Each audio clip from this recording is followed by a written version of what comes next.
자, 이번 시간에는 507쪽의 프로그램 설계 및 책무성을 보겠습니다.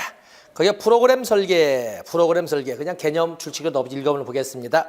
프로그램 설계는 목표 체계가 제시하는 지침에 따라 실행 방법, 자원을 연결하여 명확하고 일관된 프로그램의 틀을 만드는 작업이다. 에더 뒤에 줬고, 프로그램 설계는 왜 중요할까? 거기에다가 B급 정도로 해서 프로그램 설계는 왜 중요할까? 명확한 목표를 설정할 수 있다. 효율성을 증진시킬 수 있고 효과성을 증진시킬 수 있다. 또 프로그램 설계가 명확하면 외부 지지도를 향상시킬 수 있다. 또 업무의 효율성도 높일 수 있고 직무 만족도도 향상시킬 수 있다. 또 대상자의 역량을 강화시킬 수가 있다. 자, 여기에다가 B급 정도에서 대비하고, 그다음에 프로그램 설계 과정에서 프로그램이든 어쨌든 사회복지 정책이든 간에 먼저 목표가 설정돼야 되는데, 이 목표 설정 과정에는 먼저 어떤 문제인데 문제가 확인되고, 그리고 그 문제에 관련된 사람들은 무엇을 필요로 하는지 욕구 사정이 되어야 목표를 설정할 거 아닙니까?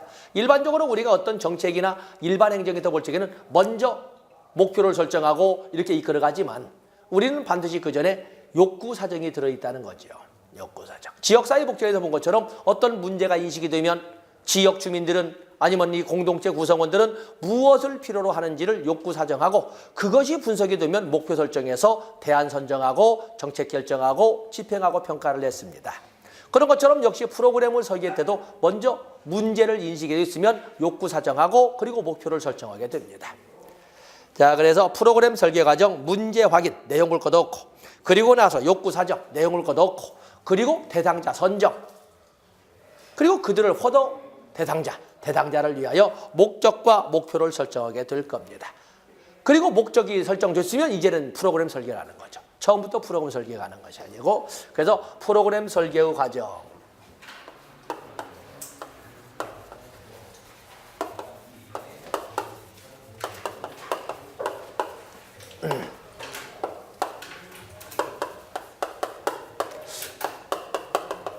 문제가 인식이 됐으면 이제는 욕구를 사정하고, 우리가 사회복지라고 하는 프로그램이 넘치는 자원 가지고 온다면 모두를 다 대상자로 하지만, 그러나 한정된 자원일 수밖에 없기 때문에, 그래서 욕구 사정 다음에 그 중에서도 우선 대상자가 나와야 되겠죠. 대상자 선정. 그리고 나서 목표가 설정되고, 목표가 설정되면 이제는 구체적으로 프로그램 설계를 하게 되는 거죠. 그렇죠? 프로그램 설계. 사실 이 전체도 프로그램 설계가 하나 다 과정이지만, 구체적인 프로그램의 설계는 이런 단계를 거쳐서 이루어진다. 그래서 거기 프로그램 설계 과정에서 대상자 선정 그림 나와 있죠. 바로 이 대상자 선정의 그림을 보시면, 대상자 선정의 그림이 이렇게 역삼각형으로 이렇게 그려놨지 않습니까? 역삼각형으로. 제가 말씀드렸나요? 제가 그 화풍을 선생님한테 인정받은 사람이라고. 고등학교 때 미술 감아준 사람 그렇게 많지 않다고.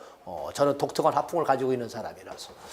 자, 여기 보면 제가 이제 그림을 잘 그리지 몰라서 이렇게 했습니다만은, 이것을 전체 인구라고 한다면 이 중에 위험에 노출될 수 있는 인구, 위험에 노출될 수 있는 인구를 위험 인구라고 합니다. 그 위험 인구 중에 위험 인구 중에 프로그램 수혜 자격이 있는 인구를 표적 인구라고, 프로그램 수혜 자격이 있는 인구를 표적 인구라고 합니다. 수혜 자격이. 근데 오늘날에는 수혜 자격이 있다 해서 무조건 갖다 주는 것이 아니라, 오늘날에는 클라이언트 중심 시대다 보니까 어떤 원리가 가장 중요해요? 자기결정의 원리. 브래드 쇼의 욕구 분류로 본다면 표현된 욕구가 중요하잖아요. 수혜 자격이 있는 사람 중에 직접 서비스 제공에 참여한 사람, 클라이언트 인구. 이 중에 클라이언트 인구가 있는 거죠. 클라이언트 인구. 여기까지는 준비한다는 거예요. 여기까지는 준비를 해. 그러나 실질적으로 이 참여하는 클라이언트 인구는 그 중에 일부가 참여한다는 거죠. 그래서 대상자 선정, 그래서 클라이언트 인구까지 이렇게 우리 그림을 그렸습니다. 전체 인구 중에 위험에 노출될 수 있는 인구, 그중에 실질적으로 위험에 노출되어서 수혜 자격을 가진 인구, 표적 인구죠. 그중에 실질적으로 신청해서 참여자가 된 클라이언트 인구.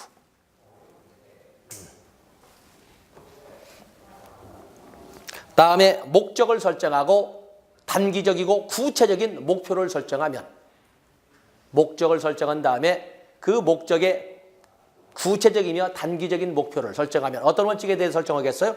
당연히 마케팅에서 나온 것처럼 스마트 기법에 의해서 스페시픽하고 비주어블하고 어테이너블하고 리절트 오리엔테이드하고 또 타임 베이드, 시간 제한이 있어야 되고, 이런 스마트 기법을 통해서 목표를 설정하면 구체적으로 프로그램을 설계하게 되는데, 프로그램 설계는 이 바로 이 프로그램 설계에서 나오는 것이 바로 논리 모델이라고 합니다.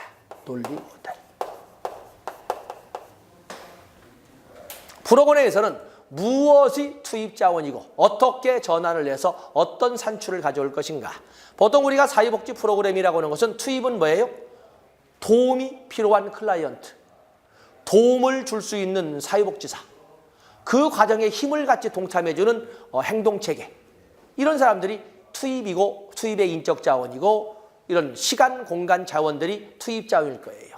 그리고 원조를 제공하는, 도움을 제공하는 관계, 만남, 면접, 이런 단어로 쓰는 것이 바로 전환일 거예요. 그리고 나서 산출은 뭘로 나와?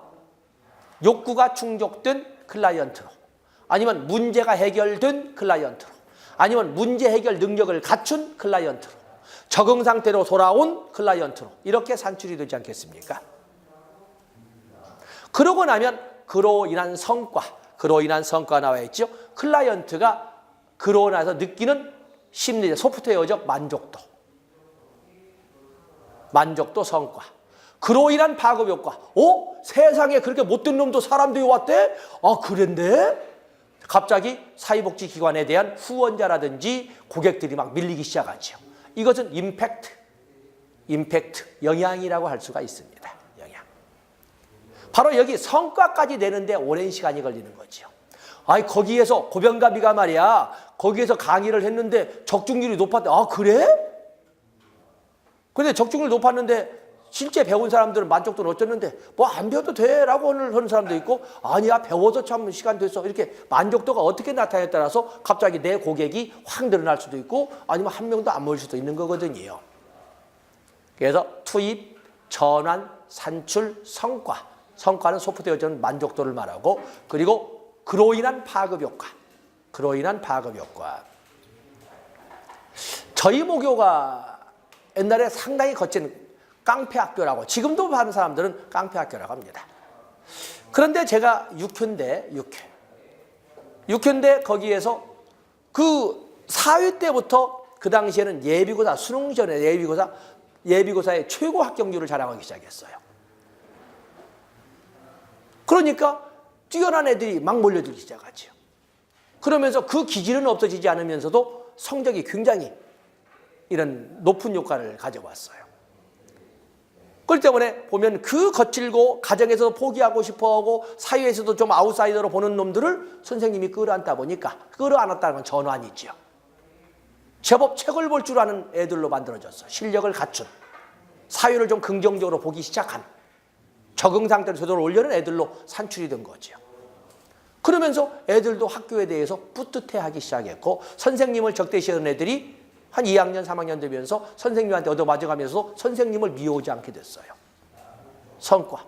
그로 인해서 학교에 대한 인기도가, 지명도가 높아졌어요. 임팩트, 영향. 이렇게 우리가 설명할 수가 있습니다. 바로 이걸 논리 모델이라고, 이 논리 모델은 바로 실질적인 사례를 가지고 이렇게 출제되는 것이 있을 겁니다. 다음에 사회복지 조직의 책무성이 나와 있는데, 책무성. 2번에 보시면 사회복지 책무성이란 조직의 업무 성과를 평가하는, 그리고 이러한 성과들을 달성하기 위해 사용된 노력에 대한 평가를 뒷받침하는 양적, 질적 증거들이다. 사회복지 조직의 책무성이란 조직이 주어진 자원을 가지고 구체적 목적이 바로 목표지요.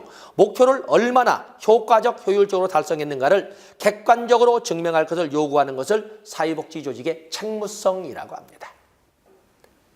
그렇기 때문에 이 고병갑이라는 사람이 강의가 끝난 이후에 책무성은 적중률 가져오세요. 200문제 중에 얼마나 입밖에 안 나온 것이 몇 개나 있어요. 입밖에 나온 것이 몇 개고. 그래서 그것은 바로 그걸 요구하는 것은 책무성이라고 하는 겁니다. 그래서 저는 이제 마음이 좀 편한 것이 양쪽 강의실에 있는 분들은 그야말로 적중률 100을 요구할 거예요. 왜냐하면 완전히 성차순으로 상대평가거든요.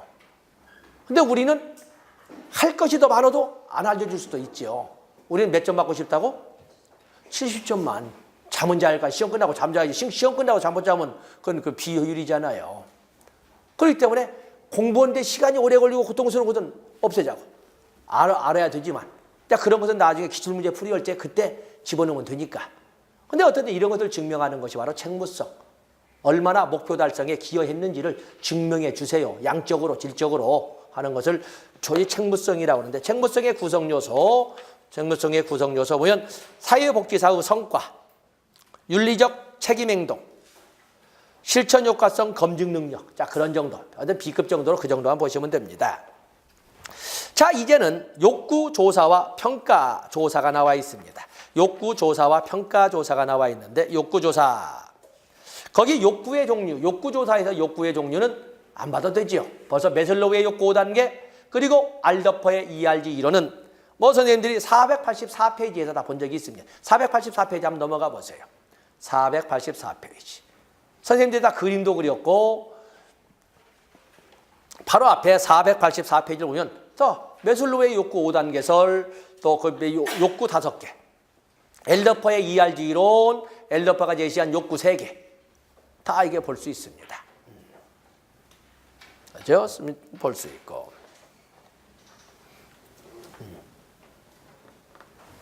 자, 여기도 마침 욕구가 나왔으니까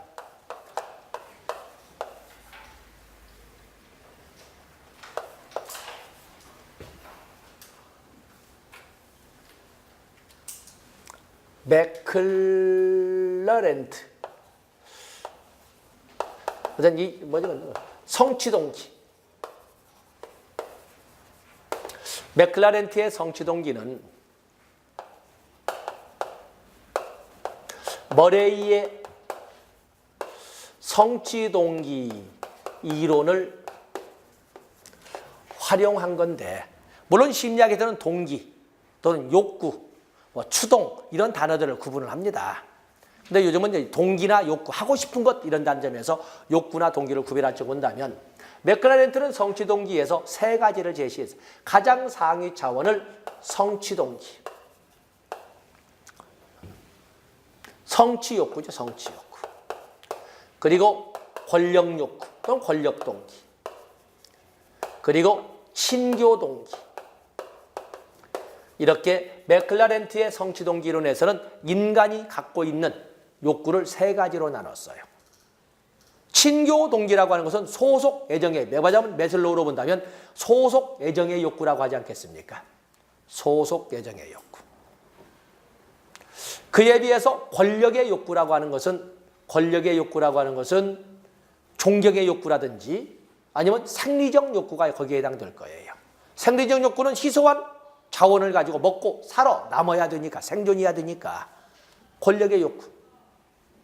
그에 비해서 성취동기는 바로 자아실현의 동기는 성취동기라고 하는데, 맥클라렌트는 이렇게 성취동기 이론에서 맥클라렌트는 뭘 주장했냐면 성취동기가 강한 국민의 국가일수록 경제발전의 속도는 빠르더라. 경제발전에 대한 성취동기, 동기 중에 성취동기는 그냥 동기가 아니라 성취동기는 개나거리나 오는 것은 덤비지 않는 욕구예요. 어려운 과제에 대한 도전 야망으로 해석할 수 있는 것이 성취동기입니다. 개나거리나. 선생님들은 그냥 동기로 오신 것이 아니라 성취동기를 가지고 온 거예요. 누구나 합격시키잖아요. 벌써 8과목이란 자체부터 벌써 스트레스 받아서 어지간한 사람 하기 싫어져 버립니다. 세 과목 정도라면 해주겠는데 8과목은 이건 폭력이지. 그러지 않습니까? 폭력이지. 그래서 이미 시작 자체를 놨는데 그걸 뚫고 지금 선생님들이 이것만 할 일이 없어지고 오셨습니까? 아니잖아요. 성취동기는 어려운 과제에 대한 도전 야망인데 그런 야망을 가진 국민의 국가일수록 경제발전은 속고 말하자면 빠르더라. 이걸 증명했던 것이고 대표적으로 한국이에요. 그러면서 인간들은 이런 욕구, 이런 동기들을 가지고 있더라. 이렇게 보시면 됩니다. 다음에 엘더퍼의 ERG 이론 다 됐고 브래드쇼의 욕구 분류 한번 다뤄봤었죠. 브래드쇼의 욕구 분류. 지금 브래드쇼 것들 지금 기다리고 있는 거죠. 엘더퍼 메슬러가 워낙 나와서 엘더퍼도 지금 대신 행정론에서는 좀 엘더퍼가 나왔으면 쓰겠고 정책론에서는 브래드쇼가 나오면 더욱더 금상첨화겠는데 이렇게 이제 보는 거죠. 다음에 욕구조사의 자료 수집 방법이 나와 있네요. 욕구조사의. 자, 이 욕구조사의 자료 수집 방법은 선생님들이 지역사회복지론에서 본 적이 있습니다. 295페이지 한번 보세요. 선생님들이 다 정리 295페이지.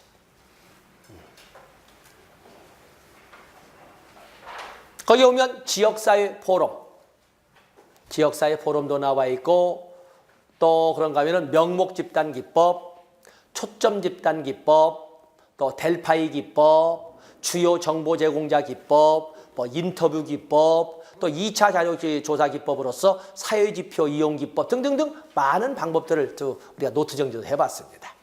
자, 여기서는 노트 정리하지 않고 그냥 한번 읽어보도록 하겠습니다. 자, 지역사회의 공개토론회, 말하면 지역사회 공청회죠. 지역사회 포럼이라고 합니다. 지역사회 공청회, 지역사회 포럼이라고 이렇게 설명을 하는데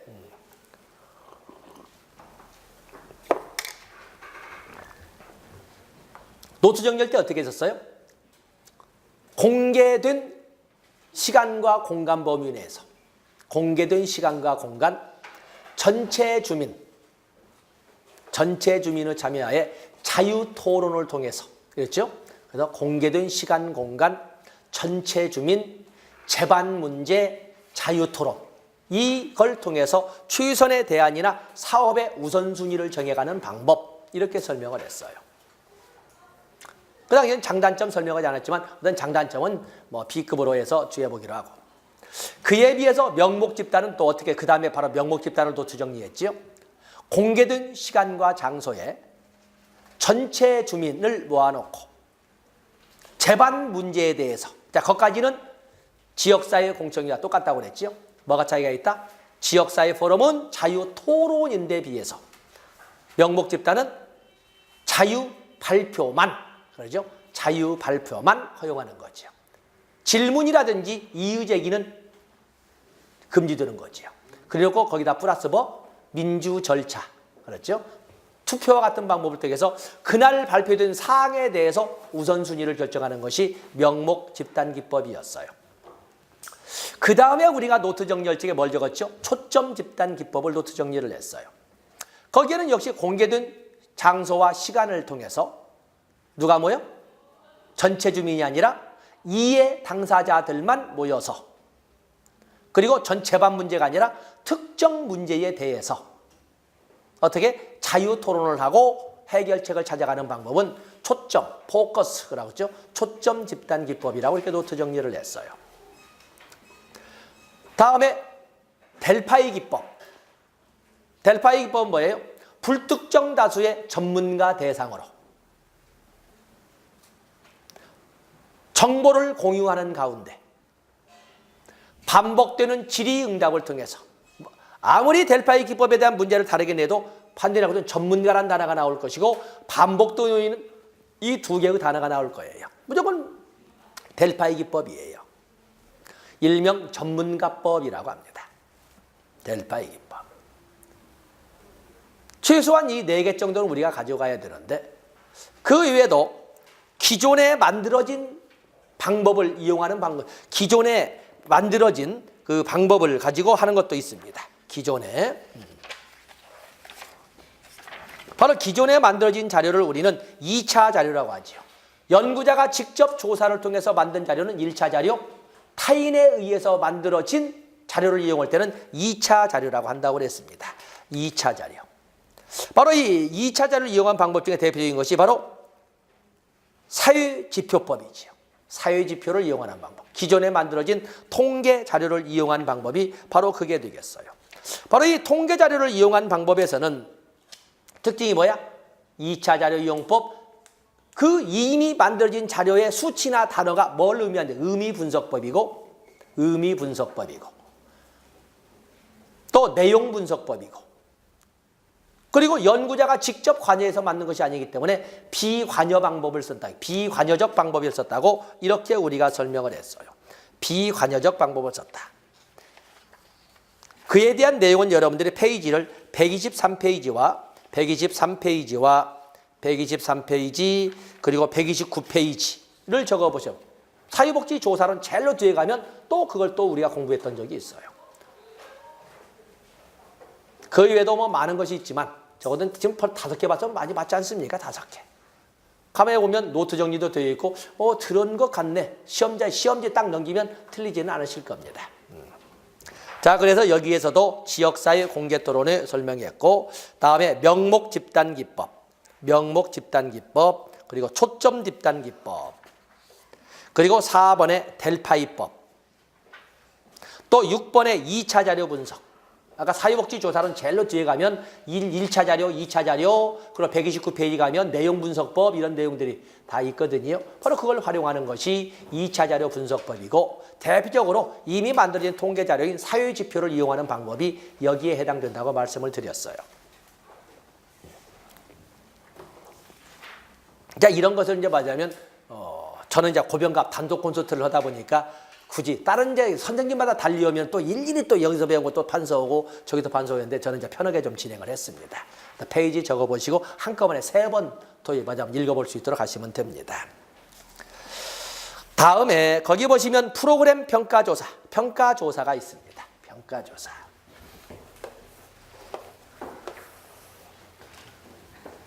프로그램 평가도 그렇고 정책 평가도 그렇고 그래서 저는 이제 단거 나오면서 앞에서 계속 반복적으로 싹 삭제하고 여기 정리를 합니다. 평가의 개념은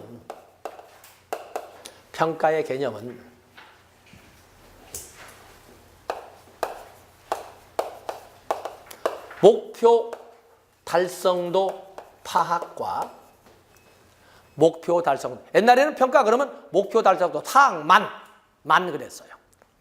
제대로 얼만큼 배우는 목표 달성도 파악만 했는데 이제는 목표 달성도 파악과 이를 이용한 개선의 목적을 두고 진행하는 사실은 궁극적 목적은 여기에 있죠. 피드백이 있지 않습니까? 이를 이용한 것은 피드백을 통해서 보다 발전적인 이론, 보다 발전적인 정책을 만들기 위한 그렇죠? 이런 전체 과정 속에서 이루어지는 전체 과정 속에 역동적 활동을 말해요. 역동적 활동. 이거 뭐 보기 싫군요. 너무 길어지니까. 이를 위해서 진행하는 전체 과정 속에서 이루어지는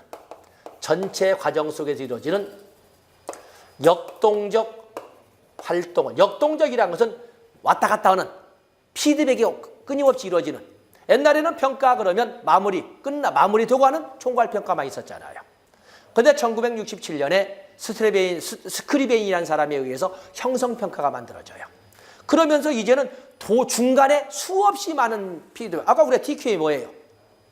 TQA 고객 중심으로 서비스를 수시로 평가하고 피드백해서 계속 품질 향상을 마지막 개선을 이끌어가는.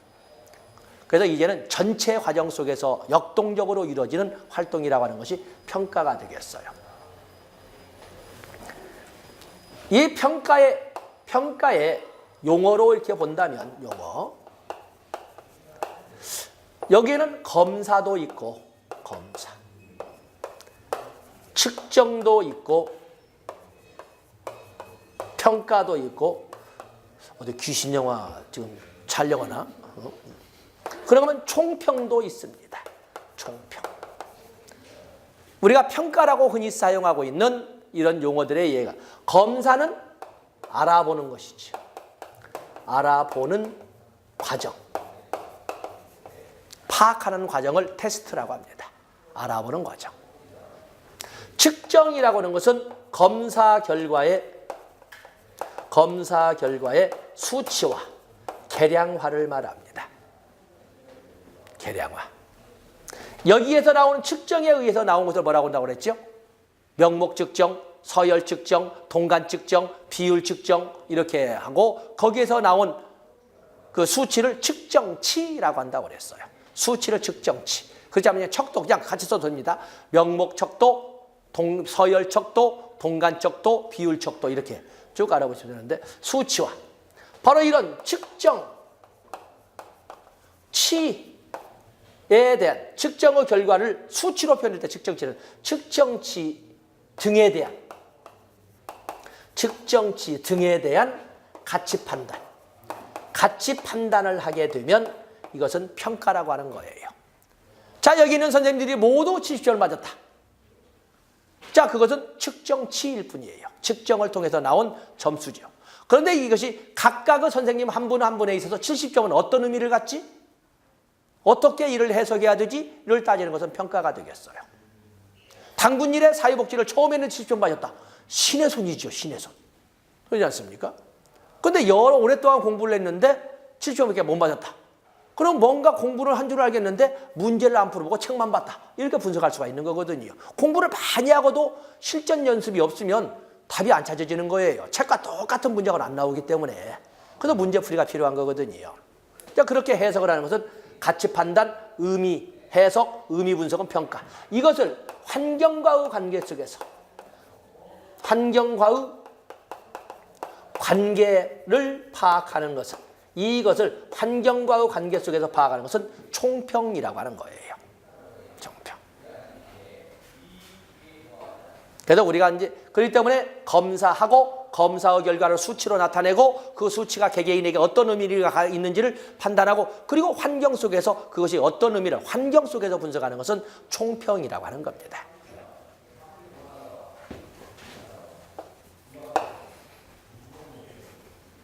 분류.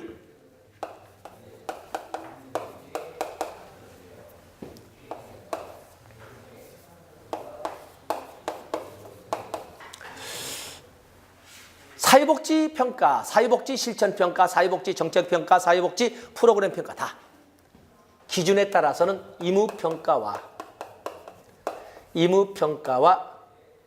상대 평가와 절대 평가가 있습니다. 여기는 평가자의 주관적 판단,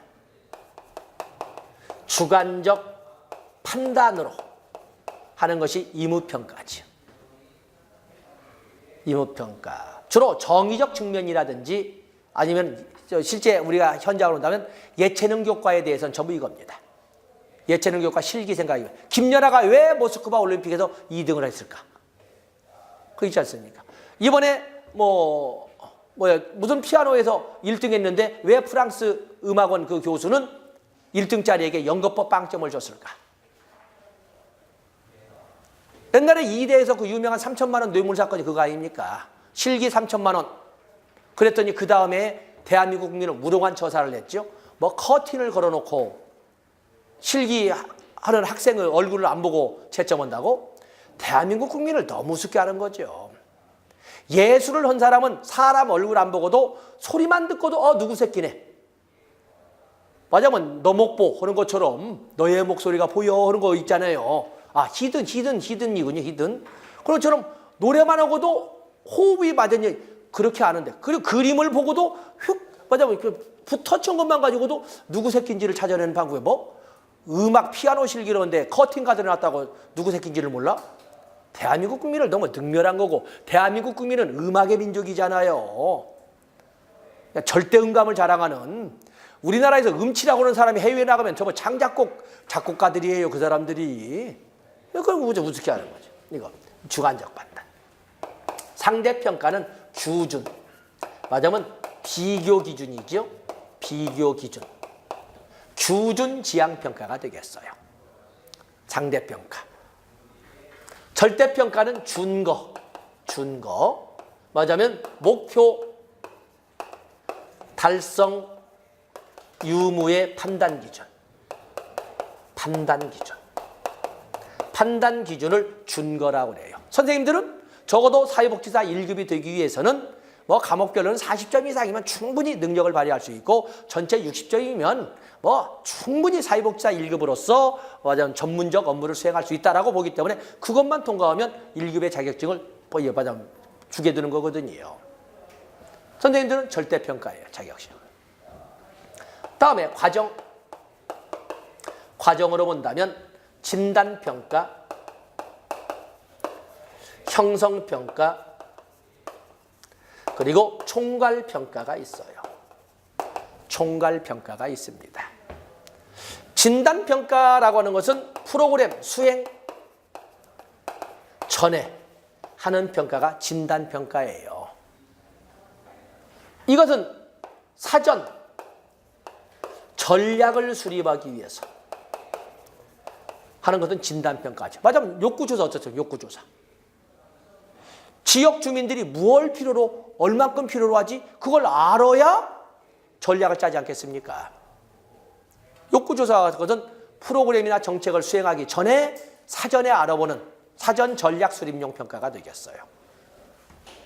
그에 비해서 형성평가는 수행 중에 여기는 수시로 행하되 그렇기 때문에 TQM이라든지 아니면 MBO라든지 전부 수시로 진행 중에 공통의 목표에 조직의 목표에 비춰서 수시로 평가하고 피드백해서 이렇게 나가지 않습니까? 수시로 행하되 즉각 피드백이죠. 즉각 그 자리에서 부족한 점이 있으면 개선해 나가는 그 자리에서 바로 이것 때문에 이 형성평가 때문에 전 과정을 통해서 역동적으로 이루어지는 이렇게 표현하는 거예요. 평가를. 그다음에 총괄평가는 수행 후에 여기는 당연히 비교 석차도 내고 다음에 달성도 파악도 하고 미래 사업에 대한 예언도 하고 이런 등등을 하는 것. 우리가 오랫동안 그냥 일반적으로 평가라고 했던 것은 총괄평가가 되겠죠. 그렇죠? 석차도 내고 그리고 개별 개인적 목표 달성도도 알아보고 또 미래 사업에 대한 예언도 해보고 하는 것. 또 그런 건 뭐가 있어요? 주체로서는 자체 평가가 있고 내부 평가가 있고 외부 평가가 있죠. 자체 평가는 프로그램 담당자 스스로, 프로그램이나 정책 수행자 스스로 하는 평가는 자체 평가지요. 프로그램 담당자나 정책 담당자 스스로 하는 평가. 그에 비해서 내부 평가는 담당자 소속 부서에서 소속 부서에서 하는 평가는 내부 평가라고 합니다. 그 때문에 자체 평가나 내부 평가가 아무리 깔끔하게 됐다 해도 믿는 데는 한계가 투명성이 좀 약하다 이렇게 되지 않겠습니까? 실질적으로 평가의 본래 명칭은 외부 전문가 초빙을 통해서 왜냐하면 밸류, 가치를 알아보는데 밸류, 아까 평가 여기 가치 판단이잖아요. 밸류를 판단하는 건데 누가? 밖에서 온 전문가가 이거 에발류에이션이라고 하는 거거든요. 그래서 평가라고 본래의 정체는 관련 없는 업무 담당자와는 무관한 전문가를 초빙해서 하는 것이 본래의 그 에발류에이션이 되겠어요. 자, 이 지면상 못 쓰니까 다 교재를 보겠습니다. 거기 평가의 시기로 본다면은 거기 진단평가, 형성평가, 총괄평가가 이렇게 나와 있고 그다음에 이쪽에 보면 총괄평가와 형성평가 비교 아래 가운데 박스 보시면 되겠고 그다음에 사업평가의 주체를 가지고 하는 평가에는 자체평가, 내부평가, 외부평가 자 선생님들 다 적으셨습니다. 그런가 하면 514쪽으로 넘어가 보시면 양적평가, 질적평가가 나와 있네요. 양적평가. 이건 제가 설명은 없지요. 다음에 기준점, 초점을 가지고 본다면 어디를 초점에 두고 어디에 초점을 두고 평가할까요? 효과성, 효율성, 공평성 또는 품질 또는 파급 효과 여기 이런 등 예를 들 뿐이지 이런 등 어디에 초점을 두고 평가할 것인가? 어디에 초점을 두고 평가할 것인가?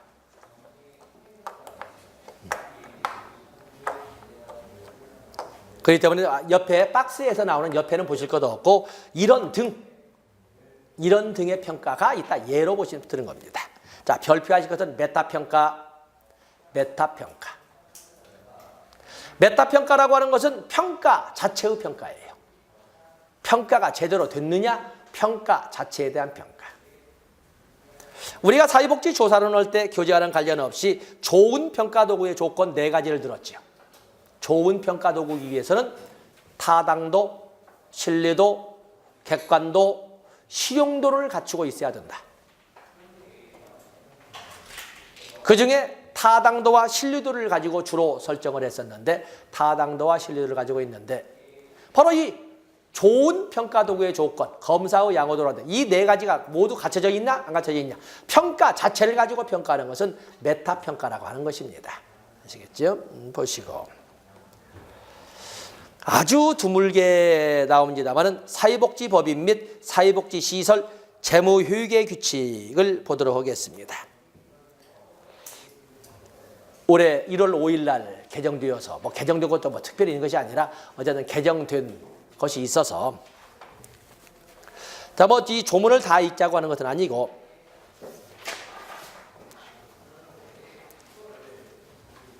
2조의 2 사회복지법인 및 사회복지시설 재무효율계 규칙이 2조의 2 법인 및 시설의 재무 및 효율계 처리에 관하여 다른 법령에 특별한 규정이 있는 경우를 제외하고는 이 규칙이 정하는 바에 따른다. 사회복지법인 사회복지시설의 효율계 연도는 정부 효율계 연도여야 한다. 정부 효율계 연도는 언제부터 언제까지예요? 1월 1일부터 12월 31일까지. 자, 쭉 넘어가시겠어요.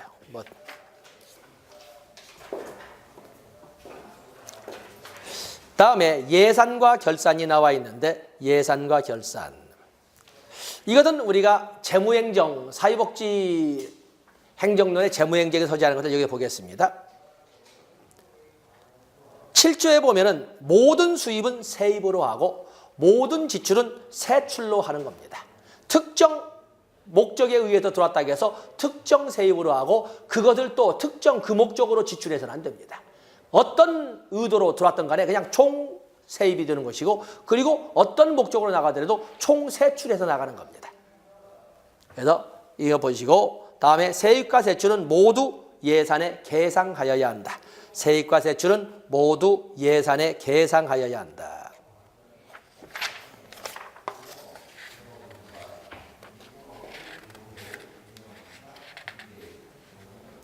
자, 선생님들 492페이지를 보시죠. 앞에 492페이지. 자, 거기 보시면 8번에 자, 다시 491페이지 예산의 원칙, 전통적 입법부 위의 원칙을 적었는데 그 491페이지에 보시면 그중에 492페이지 8번에 보시면 수지간, 다시 말해서 그 가수 수지 말고 수익과 지출 간 담보 금지의 원칙. 특정 세입과 특정 세출을 연계시켜서는 안 된다. 2번에 보시면 두째 줄 모든 수입을 일괄해서 총수입으로 하고 그렇죠? 모든 수입을 일괄해 총수입하고 일체의 경비를 지출토록 하는 원칙으로 국고 통일의 원칙이라고 한다. 그것이 바로 516페이지 7조의 내용이 되어 있죠.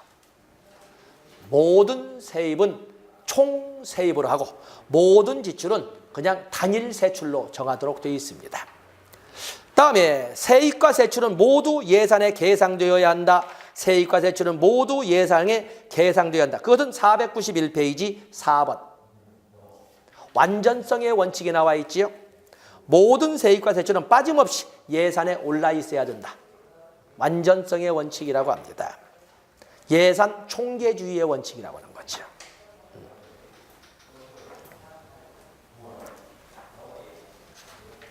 다음에 먼저 15조를 좀 보겠습니다. 15조.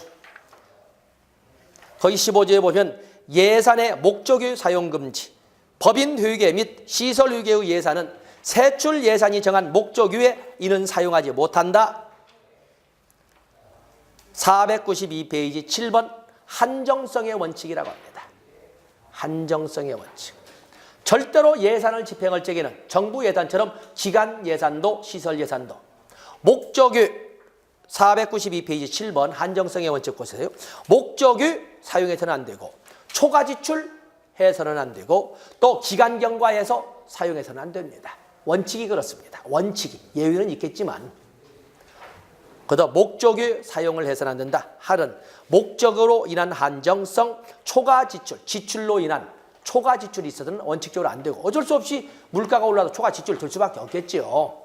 추가 경정 예산 짤 수밖에 없습니다. 그래도 원칙은 초과 지출 안 되고 그리고 1회계연도를 넘어서는 안 돼요. 원칙이. 그러나 수년간에 걸친 계속비도 있죠. 그러나 원칙은 그렇다는데 어떤 이것을 바로 한정성의 원칙이라고 합니다. 15조의 내용은 한정성의 원칙입니다.